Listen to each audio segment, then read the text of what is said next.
You know, it's fun talking about Terumi. Really, it really is fun talking about Terumi because holy shit, the guy is pretty much responsible for everything that goes down in BlazBlue. He's completely and utterly evil to the very core, and he just has fun with it. Has fun with making people hate him because that hatred gives him strength and whatnot.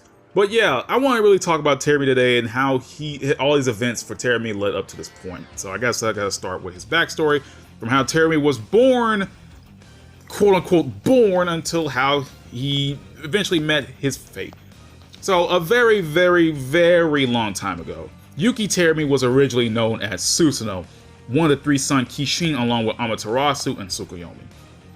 So at the time, Susanoo was nothing more than just a simple unit with no will of its own. It's essentially just a unit, just a robot, just sitting there doing whatever Amaterasu makes it do. So Susanoo and Amaterasu were basically in this cycle of creation and destruction. Susanoo would destroy, Amaterasu would create, so on and so forth. But that changed once Susanoo had grew a will of its own and began to hate Amaterasu with all its being. So that moment on where Susanoo gained the soul, he's just like, well shit, I hate this, I hate Amaterasu, and I'm going to kill her. So he rebelled against Amaterasu. The soul within the Susanoo unit would rebel against Amaterasu and eject itself from the unit, and the soul would eventually go on to call itself YUUKI Terumi and began to try to search for a way to kill Amaterasu, while humanity had discovered the Susanoo unit, which began the history of the BlazBlue world as we know it. So from that point on, everything just kind of happened, you know. Once the soul within Susanoo ejected itself and humanity discovered the Susanoo unit, Terumi went about his business, tried to find a way to destroy Amaterasu. Pretty much everything happened from there. And that's pretty much, yeah, the foundation of everything happening in the BlazBlue world. But anyway, so years later, Terumi was able to contact two men, Relius Clover and Soichiro Ayatsuki, and in order to create the perfect prime field device, the Kusanagi, in order to slay Amaterasu with it. In exchange for help for the men creating Kusanagi, Terumi would, give them knowledge about the many things they would need to know.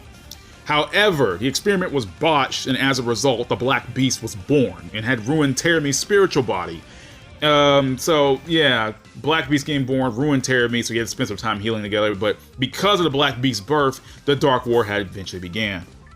So Terumi had been told by Relius that he had a vessel prepared for him within the Magister city of Ishana. So Terumi eventually just made his way there in a form that he had to make through self-observation. So eventually Terumi is like, he was just this spiritual body moving around, he can't really do much. So he had to make a body, quote unquote, make a body for him through self-observation, and it's like a temporary form he had to take in order to at least move around. But once he made it to Ishana, he couldn't really penetrate the barrier that was over the city, so he had to essentially manipulate manipulate a single person from afar in order to sneak through. That being Cosmo Caval, Terumi's vessel that Relius left there for him. I still don't know like how or why Terumi just left Cosmo in Ishana, but that's probably a thing. It's probably something I'm just missing. But the point is, Cosmo was Terumi's vessel. Terumi went to go get it, but he couldn't get inside Ishana, so he had to kind of manipulate Cosmo from afar in order to sneak through the barrier. So even though Cosmo didn't really recognize Terumi introduced himself as YUUKI Terumi and tempted him with the promise of finding the Azure, as it would be the key to the boy's amnesia, and it would give him a purpose leaving afterwards. Because Cosmo really didn't have a purpose. He didn't really have any memories from when he was born. He just plopped in Ishana and just led from there. So essentially from there point on, he finally had a purpose. He finally had something to go to, a goal, in order to figure out where his memories are. So over the course of several days, Terumi would hang out with Cosmo. He watched his progress, and he pretty much kept an eye on him. He even gave him knowledge on various things. And Terumi eventually noticed that Trinity had feelings for Cosmo. So Terumi decided to twist these feelings that Trinity had for Cosmo in a way that makes it seem like that Trinity was only around Cosmo to just keep surveillance on him, not really out of love. So he's pulling the strings to try and manipulate things in his favor in order to get Cosmo as his vessel. So years later, let me remember. So one night, the two made their way to the center of Ishana's cathedral. It was this place known as the Lost Gate. They had a Lost Gate stage, the Lost Gate. So Cosma, he makes contact with the cauldron there, and he gains a vast amount of knowledge about himself, Terumi, and the Boundary. So he pretty much just, gained a lot of knowledge at once. So now that Cosma was satisfied about finding his true self, he and Terumi fused together. They became whole. And then there was a beastkin named Tomonori who emerged from the shadows. Tomonori is actually Jubei's brother, if I never mentioned him before. But yeah, Jubei's brother Tomonori, he emerged from the shadows in order to take out Cosma and Terumi fused together. So Tomonori had this weapon called the Hihiro Kane. It is a blade that can strike souls, which eventually gave him the advantage over Terumi, because Terumi was just nothing more than a spirit at the time. And the fusion wasn't completely complete yet, because if Tomonori struck down Terumi at that moment with the Hihiro Kane, there was no way Terumi could have came back from that. So right now, as the fusion became complete, Terumi now becomes stronger. He gained the Ouroboros, which he uses to beat Tomonori, and he uses to brutally kill him. So there was a way they explained it, how they brutally killed Tomonori, but I can't remember off the top of my head, but it was like one of the darkest shit I've ever seen, or ever heard in BlazBlue at least. So still weakened from the fight, Terumi was preparing to leave, but he encounters Valkenheim instead, who beats Terumi with no effort whatsoever and brings him back to the Alucard castle, with Clavis Alucard sealing him away. During the sealing, Cosma became more and more like Terumi as a result of the fusion, and the two mirrored each other perfectly. So Nine approaches Terumi a while later, as she needs his power in order to beat the Black Beast. And she later casts a spell called Mind Eater on him so she can control his actions, and essentially Terumi became Nine's slave of sorts. He would often attend meetings to discuss how to handle the whole Dark War situation, doing his best to avoid Celica, who was sometimes there, because obviously, Celica's a big weak point for Terumi, so, he kind of needs to stay away from her.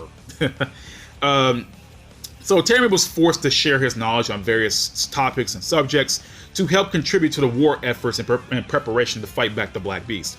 So there were 2 members of the 10 Sages, 7 and 8. And they didn't really like the small group that Nine had gathered together, and they eventually just left.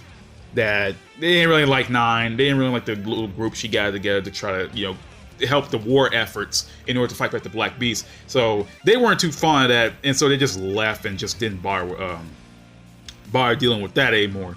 So around that time, Cosma would take control of the body, because now Cosma is completely evil at this point, just like Terumi. So he would essentially just take over the body, since Terumi really couldn't do anything because of the Mind Eater.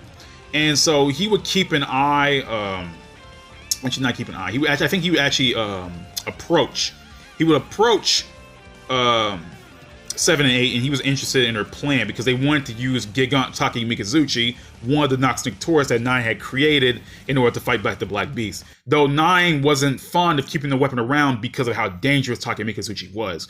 So, as the war raged on, Terumi was placed in charge of this unit involving Ishana's mages.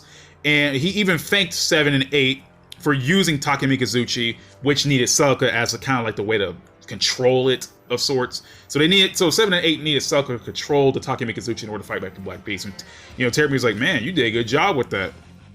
So after the Dark War, Terumi had founded the NOL, and he had also indirectly created Sector 7, because Sector 7 is just essentially a split off fraction of the NOL. So not too long after all of that, Trinity was manipulated by Cosma and Terumi in order to release the Mind Eater spell on them, because Terumi, obviously Trinity had a crush on Cosma, and Terumi was able to Terumi and Cosma were able to manipulate those feelings in order for Trinity to release the Mind Eater spell on them. So after the spell was undone, Terumi killed Trinity, he killed Nine afterwards, and he tossed both of their bodies into the Boundary. Hakumen and Jubei teamed up together in order to fight back Terumi, and they managed to beat him. Jubei manifests the eye of his brother Tomonori, aka the Sekigon, and he forced Terumi into a physical form, which allowed Hakumen to essentially jump him, both of them falling into the cauldron, while Jubei closed it all up.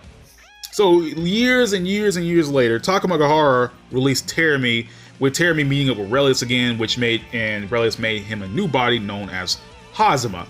And the two continued their plans as normal, though Terumi couldn't fully fuse with Hazama due to the lingering effects of the Mind Eater. So he couldn't really complete a full-on fusion like he did with Cosma, because the Mind Eater's effects are still on him, and yeah. So after that, Terumi made his way to a church. And he broke past the barrier around the church, and he killed the sister in charge of the church, aka Sulka A. Mercury. And he cut off Ragna's arms with the assistance of Jin, and he kidnapped Saya in order to eventually have, so he and Relius can clone Lambda 11, Mu 12, and Nu 13 from her. Obviously, kidnapping Saya and just essentially ruining the life of Ragna made Ragna hate Terumi like a lot.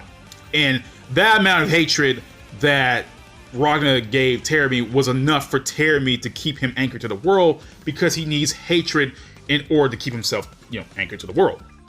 So at one point, Terumi had helped Relius to try to have Mu and Hazama merge together in order to create a black beast. But this plan failed because Takamikazuchi Takamagahara used Takamikazuchi to nuke the facility they're in, causing the burning of fields of Ikarga and causing, Mu to be recognized as Noelle, and Noelle will be adopted later on. So on and so forth after that. Everything just kind of falls into place right after that. So now we reach the year 2199. It's the month of December.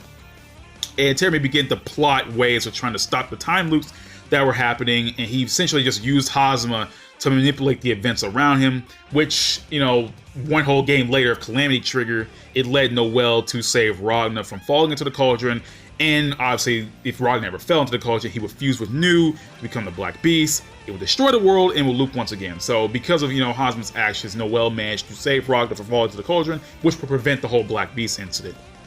So now the time loops were gone and they were out of the way, Noelle was finally recognized as both the successor of the Azure, which granted her the eyes of the Azure, and the Calamity Trigger.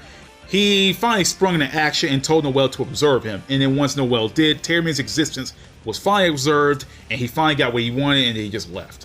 Terumi got what he wanted. He finally was able to come out to the forefront. So eventually, Terumi came back of sorts because Noelle was recognized him through her eyes of Azure. So during the events of Continuum Shift, both Hazama and Terumi were eventually just scheming throughout the entire game. Though Terumi himself doesn't appear all that much, just straight up Terumi appearances, not Hazama appearances. He doesn't really appear all that much. He does appear during the end of the game where he fights back Ragna, and he lost to Ragna, in Hazama's body, once Ragna had gained Lambda's idea engine. Terumi was able to avoid death thanks to the lifelink Hazama had with Noelle. And now that Takamagahara finally had their eyes off Terumi for once because they were so shocked about Ragna fighting back Mu and how it seemed like an impossible situation, Terumi took the time to infiltrate Takamagahara, and he had Phantom infect them with a virus and essentially shut down Takamagahara so they'll have their eyes off Terumi. So, and even beyond that, Terumi wasn't done yet because now he had managed to awaken Izanami, or technically in this case, Saya, the sister of Ragna and Jin, who is now the NOL's Imperator. So just to dig the knife in further, yeah, he ruined Takamagahara, brought back Saya, now as the quote-unquote the goddess of death. And yeah, that's pretty much how that went down. So Izanami, now she's back, she gave Terumi the task of traveling around Ikarga in order to activate this barrier for the Day of Reckoning, aka Doomsday. So that and then he also went around that, I think he went around to awaken Nu as well. So Nu got brought back. So at one point, Terumi had encountered Kokonoe, and he was surprised that Kokonoe had brought Celica back from the past, or essentially, she copied Celica's soul from the past and brought it into the current time, and which essentially turned her into a Chronophantasma. That act of turning Celica into a Chronophantasma freaked out Terumi so much. Obviously, he killed the sister so he wouldn't have to deal with the effects that her powers would essentially weaken Terumi. So he was so freaked out that he had Phantom teleport him away. Terumi at one point already killed the sister, so seeing Celica again and knowing how she would nerf him freaked him out so bad. He had Phantom teleport away back to Ishana, where he demanded to know why Relius didn't even inform him of Celica's existence as a Chronophantasma. Though Relius himself claims that he couldn't observe her as, Celica's an anomaly. He couldn't really observe her of sorts. So, Terumi was pissed off about that. He's like, well, shit, I can't deal with this. Freaking Celica's alive. Why the hell is she alive? So later on, Trinity had devised a plan that would materialize Terumi into a physical form and separate him from Hazama so they can both be taken out. So Hazama asked Terumi in order to head down to the monolith near Ibukido, but Hakumen had intercepted him there, and the two fight each other.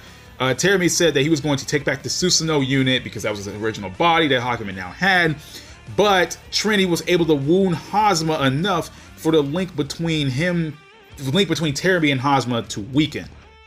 And that gave Hakumen the chance to use his ability Time Killer on Terumi, which essentially took his quote-unquote time away from this world and would essentially just wipe him from existence. But Terumi had managed to avoid death yet again, this time thanks to self-observation. So Terumi had avoided death, I think, 3 times over by now. So yay, Terumi once again, just still kicking like the snake bastard he is. So, because of his self-observation, Terumi had a small window of time in order to find a new vessel before he faded away for good. Terumi had managed to find Hazama again, though Hazama had his own free will now, and essentially Hazama was the one calling the shots. And Terumi couldn't even barely fuse with him because of, Hazama solely gaining his own free will, so, yeah. And since Terumi wasn't really fond of the whole Hazama calling the shots, and he was just getting sick of Hazama being his vessel, he decided to go look for a brand new vessel. So Terumi eventually made his way to the Alucard castle, and he found the cube form of the Hihiro Kane and Clavis Alucard's coffin. And he used the Hihiro Kane to sever his connection between Hazama for good, so he wouldn't have to go back to him. So now he has the Hihiro Kane. Terumi essentially absorbs the weapon within him, and then he later goes on to ambush Hakumen. He strikes his soul with the Hihiro Kane, and he takes back the Susanoo unit, and eventually becomes Susanoo the God once again. He eventually beats everyone there, which includes Jubei. I think Jubei was Jubei, Rodnus, Noel, Jin, Tsubaki. He essentially solos everyone's there, and then he takes Noel. He kidnaps her, he merges Noel within himself, which grants him complete immunity of phenomena intervention and allow him to pass through the gate that led to the Azure. So now that Terumi was now Susanoo, Susanoo makes his way to the gate where Az is guarding it. Now, and then Amaterasu was essentially observing the entire battle, and Az realized that the outcome Susanoo winning the fight had already been decided, since Ragnar was the true guardian of the Azure and Az wasn't. So Susanoo beats Az, and he can easily just now he's just ready to make his way to the gate. Now he has Noel on hand. So before he's able to make his truly all the way to the gate, and he's still having some problems with trying to fuse with the Susanoo unit completely. Ragnar and Jin finally arrive, with Ragnar forcing the Idea Engine and the Azure Grimoire beyond its complete limits, and it granted him enough power in order to tangle with Susanoo. So now, with Ragnar using his Soul Eater, he forces Terumi right out of the Susanoo unit, and Jin quickly gets into the unit in order to strike them both down with the Hihiro Kane, and it sends both Ragnar and Terumi directly to the Azure itself, where Terumi reveals that the Azure is just power in its purest form. And then Terumi even congratulates Ragnar for being strong enough for ripping him from the unit. So Terumi was eventually foiled by Ragnar, and Ragnar had revealed to him that since Jin was in the unit when he struck down Terumi, Amaterasu had observed the Susanoo unit as Susanoo the hero, and Terumi as one of the 6 heroes that fought back the Black Beast, meaning that no one was afraid or even hated Terumi anymore, which means he couldn't use that hatred to anchor himself to the world. And now, because of that, he was completely vulnerable to Ragnar now. And then Terumi was eventually defeated by Ragnar, and Terumi, as just his last laugh, he just pretty much said, I wish eternal suffering on you, Ragnar the Bloodedge, and he eventually started laughing like the snake he is as he finally left this world once and for all. So that's the story of Terumi in a nutshell without adding a bunch of fluff to it. That's essentially the story of Terumi in a nutshell. Honestly, I really do like Terumi. I mean, honestly, there's more I want to say, like, there's some likes and dislikes he has, so I guess I could go through those right now, like some, small trivia, because I guess. Like, one thing I don't get about Terumi is why does he have the name Terumi in the first place? Because he has no relation to the Amano Hokusaka clan, and one of the lesser families of the Amano Hokusaka clan is the Terumi family. And Naoto Kurogane was a part of the Terumi family, and his sister Saya Terumi. And I just don't know, honestly. I just don't know. And I don't know, honestly. Maybe it was because of Terumi, considering that Terumi was the oldest, like considering Terumi had that name right after he split himself from Susanoo. I had a theory that either the Amano Hokusaka family took their name from Terumi, or Terumi took their name from them. Either way, it could be either one. And I don't know. I honestly do not know, but I don't know. It would be cool to know. Honestly, it would be cool to know. So I guess I can mention, Terumi's drive. Terumi's drive is called Force Eater, which is essentially just like Ragna's Soul Eater, but instead of taking the opponent's life like like Ragna does, Terumi's drive essentially just takes the heat away from the opponent instead of Ragna taking the life. And because of that, most of his moves are actually distortion drives.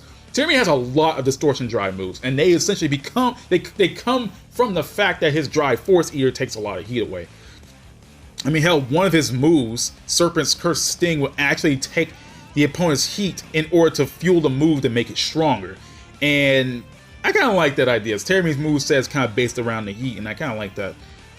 But yeah, Terumi himself is really hard to take down because eventually being in his spiritual form is really hard to take down.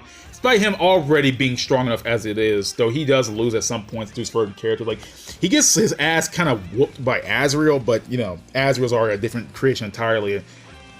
Terumi is strong, but he's not, like, the bulkiest person ever. Terumi does have his weaknesses. For example, he needs a vessel in order to be inside because he can only observe himself for just about a week and even less of time than that. And he needs a vessel. Again, he's also, as I said before, weak to the Hihiro-Kane because the Hihiro-Kane is a blade that can actually strike souls. And essentially, the Hihiro-Kane is the only weapon that can really, really damage him. Like, really damage him because, again, Terumi is just a soul. And then, obviously, he's weak to Celica because him and Hazama share that same weakness. Because, obviously, Hazama is a living Azure Grimoire, automatically weak to Celica. And Terumi he kind of feels that. He feels that presence to Celica where he just gets like sick and everything. And another obvious weakness of Terumi is that he needs hatred. And since Ragnar was able to manipulate the events in his favor, where he was able to have Susanoo with Susanoo unit with Jin inside to be recognized as Susanoo the hero, and Terumi be recognized as one of the heroes that defeated the Black Beast, Ragnar was able to use those events in order to prevent Terumi from being hated so much to the point where his anchor to the world was gone from underneath him.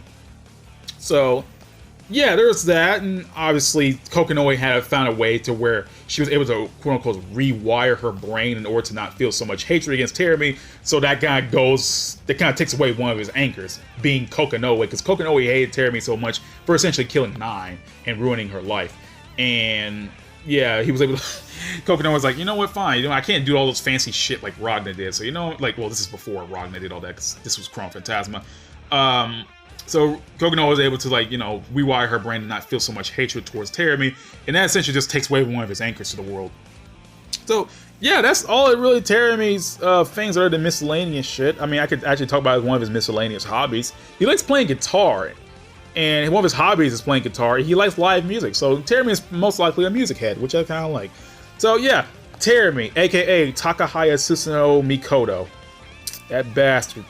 I don't know, just the fact that Terumi was a god in the first place, I kind of saw that one coming. It's just when he did his astral and Chronophantasma, and he showed that he looked like Susanoo. Honestly, I wasn't really shocked at all that Susanoo was this god alongside Amaterasu, especially when they kept talking up to San Kishin like they're really powerful.